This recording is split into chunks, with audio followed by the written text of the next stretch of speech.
Why is it becoming so difficult for university students to find jobs? Recently, many of you have asked me this question, and today, we're going to take a closer look at it. First of all, I want to say that behind this situation lie three harsh truths. So, what are those three truths? Let's begin today's podcast episode. Welcome to Unsaid Truths, where we talk about the realities society doesn't want you to see. Today, in Vietnam as well as around the world, we are witnessing many contradictions. While the number of university graduates continues to increase, job opportunities are becoming increasingly limited. This has led to a situation where many students graduate only to find themselves unemployed. Below are the three main reasons behind this reality. The first reason is the rapidly growing number of graduates, while the economy is slowing down. Universities have expanded enrollment, leading to more and more students graduating, at a time when economic difficulties are making jobs increasingly scarce. You can see this very clearly within the communities where we live. Across generations, from those born in the 1970s, 1980s, 1990s, to those born after 2000, the number of people attending university and graduating with a degree in search of employment has increased significantly. For the 1970s generation, only a few students in an entire cohort went to university. By the 1980s generation, about half pursued higher education, while the other half entered the workforce right after high school. By the 1990s generation, very few people did not attend university. And for those born after 2000, it is now almost impossible to find someone who did not go to university. That is why the first and most obvious reason is the overwhelming number of university graduates. Universities also need to remember that they are not vocational schools. Universities provide foundational knowledge, allowing students to further develop their professional skills on their own. Therefore, graduating from university should not be seen as a sufficient condition for getting a job. It is only a necessary condition. And once you step into the labor market, the real competition truly begins. In Vietnam, the number of university graduates each year has reached a very large figure. However, job opportunities are not sufficient to meet this demand, leading to a steadily rising unemployment rate among graduates. In the past, getting into university was extremely difficult, and only a small percentage of students had access to higher education. But with the expansion of the education system, university admission rates have increased significantly, resulting in a surplus of graduates. Combined with economic downturns and job scarcity, this has created a real crisis.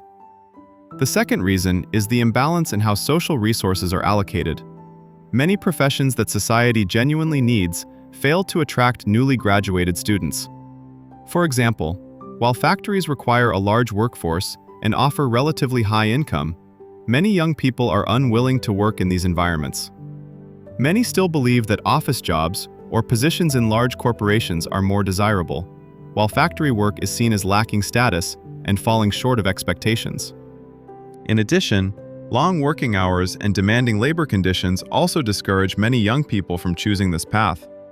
In Japan and in many Western countries, primary education focuses heavily on developing each child's skills and talents, helping society accurately identify individual abilities from an early age. In Japan, many primary schools operate for only half a day, while the remaining time is dedicated to sports and extracurricular activities such as singing, drawing, and the arts. Later, when students move on to secondary education, they are guided into educational pathways that match their abilities. A clear example of this is Japan's highly developed school football system. Most schools, from elementary to middle and high school, have football teams. Children who are passionate about sports are identified and nurtured early on. At the middle and high school levels, students who follow academic pathways continue to study core subjects such as mathematics, physics, chemistry, literature, and foreign languages. As a result, future job opportunities are more evenly distributed. There is no situation where, in one year, everyone rushes to study finance and banking, only to graduate and see thousands, sometimes tens of thousands of applicants competing for the same banking positions. Nor does society swing wildly from one trend to another, such as marketing one year and e-commerce a few years later. Early educational orientation not only helps individuals develop their talents, but also shapes career paths for decades to come, thereby reducing long-term pressure on the labor market and society as a whole. The next reason is the rapid pace of social change and the growing mismatch between education and reality. One major issue today is that education and the labor market are gradually drifting apart. Some industries that were once considered hot, such as information technology, design, or architecture, were highly sought after in the past. However, by the time students graduate, these industries may have become saturated or are no longer growing as strongly as before. Meanwhile, emerging fields such as semiconductor technology or renewable energy are facing labor shortages. Yet no one can guarantee that these industries will not also become saturated in the coming years. The inability of universities to keep up with rapid changes in the labor market is a very serious problem. Much of what students learn during 4 years of university is often no longer relevant or useful when they enter the workforce. This leads to many graduates being unable to find jobs related to their field of study or being forced to start over from scratch with entirely new skills they were never taught. At this point, I do not have the ability or the vision to reshape the entire education system or redefine the professional landscape of society. That responsibility lies with policymakers at the macro level. It must also be acknowledged that every country has its own circumstances, development context, and conditions. Japanese society and Western societies have their own drawbacks, just as Vietnam has its own strengths. Despite facing many pressures, the Vietnamese government has also been making considerable efforts to support and create opportunities for capable graduates. Nevertheless, in each podcast episode, after raising the issue, Unsaid Truths will try to offer some personal-level perspectives and solutions. Please note that these are purely personal viewpoints, intended to be helpful on an individual level, not solutions for society as a whole. To escape the overcrowded race of submitting applications or throwing yourself into brutally competitive jobs, the very first thing you need to do is change your own mindset. Right now, I can't instantly change the way you think.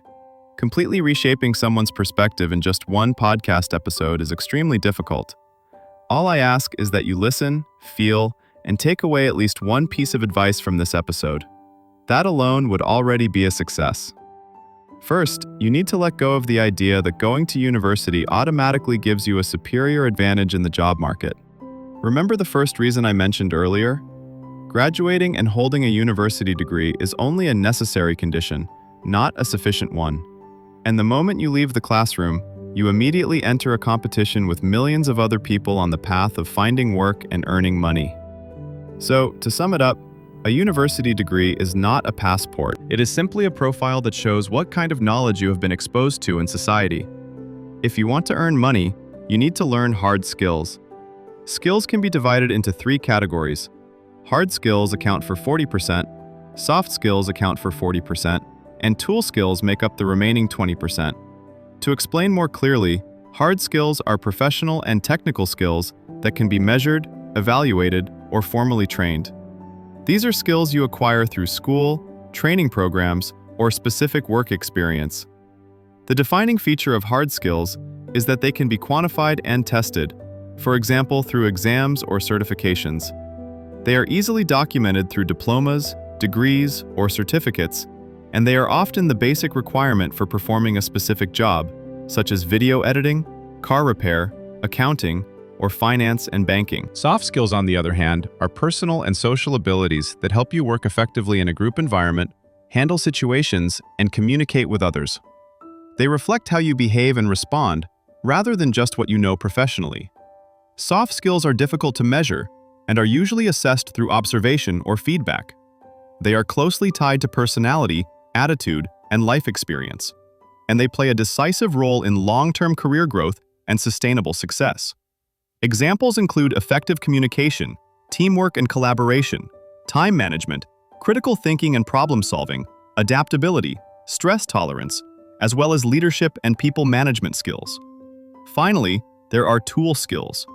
These are skills that support your work, such as basic computer skills, foreign languages, or even driving. Tool skills are quite flexible. Depending on the profession, they can sometimes become hard skills. But if a skill is not the core expertise required for your job, then it remains a tool skill. For example, imagine you and another candidate are both applying for an executive assistant position. Suppose your professional skills, appearance, and overall competence are equal. The only difference is that the other candidate knows how to drive. Who do you think the employer will choose? You, and then hire an additional driver, or the other candidate and save one more position? For a long time, society has glorified soft skills, almost deifying them and treating them as the key to success, the ultimate trump card, the magical shield for a successful life. In doing so, it is forgotten that hard skills are the true foundation, the most critical factor that allows you to survive in society. Put simply, you need hard skills first. You need a real profession before you even talk about competing in life. Let me repeat this once more. University is not a vocational school. University teaches you foundational knowledge, general knowledge, and the methods of self-learning. What skills you choose to learn and how deeply you learn them is entirely up to you. So don't blame the university. If you say that you majored in e-commerce, but the university didn't teach you how to run ads, create content, or optimize keywords, then you need to understand this.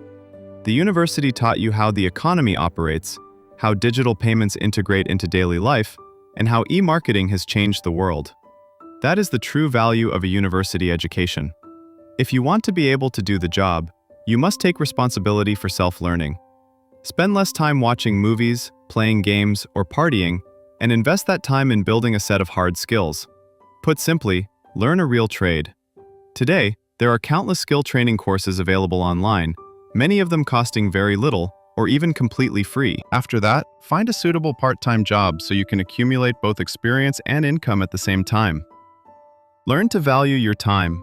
If you don't manage and use your time effectively starting now, there will come a day when you regret it and are forced to use your time in a far more painful way. When it comes to part-time work, I'm not against students working part-time, but you need to be calm and smart when choosing a job. The term part-time already reveals its true nature.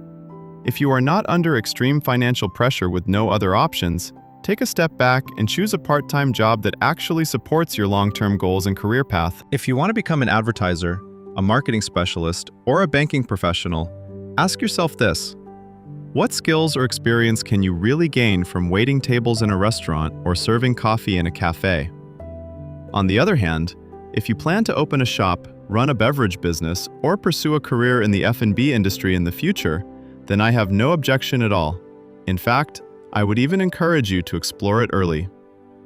Starting from the most basic tasks, you can learn how a restaurant operates, how drinks are prepared, and how business owners manage revenue, expenses, and finances. The most important thing is that you must clearly define your goals and make a plan for your life. If you don't, you will only waste the precious years of your youth in exchange for modest wages and a few careless, short-lived pleasures. Once you have accumulated solid hard skills, it's time to start researching and planning your career. What you need to do at this stage is learn and ask questions. Expand your relationships, read more, and observe more. If you want to land a marketing job, read books about marketing. Connect with seniors who are already working in the field. Watch YouTube videos to understand how a marketing team actually operates. Learn more about platforms such as Facebook, TikTok, and Shopee, how they generate sales and how they build content. Build a strong knowledge base and a solid professional network for yourself. In this society, if you don't have relationships, it's very hard to survive. Today's economy is an economy of connections. Without connections, you will face many disadvantages. People often say, "Don't look for a good company, look for a good boss." Direct guidance from one person to another is the fastest and most effective way to learn. Learn from skilled professionals, from the boss you once worked with at a part-time job, from seniors and mentors at school or in clubs, or from any expert in your industry that you have the chance to meet. Don't hesitate, don't be shy, and don't waste time on meaningless relationships. Nurture your mind through valuable meetings and meaningful conversations with people who can truly help you grow. At the moment, I'm also running a small business with more than 10 employees, and my hiring process is very simple. It comes down to 2 words: a test. I don't pay much attention to an applicant's major. What I care about is what they have actually created, whether it fits the job at hand, what their interests and passions are, and whether those align with the work we do. If those factors make sense, they take the test. The person who performs best on the test is the one most suited for the job. There's no need for excessive questioning, no need to judge majors or grades. Only real results matter. That's how I've built a high-quality team. Remember this, hard skills come first.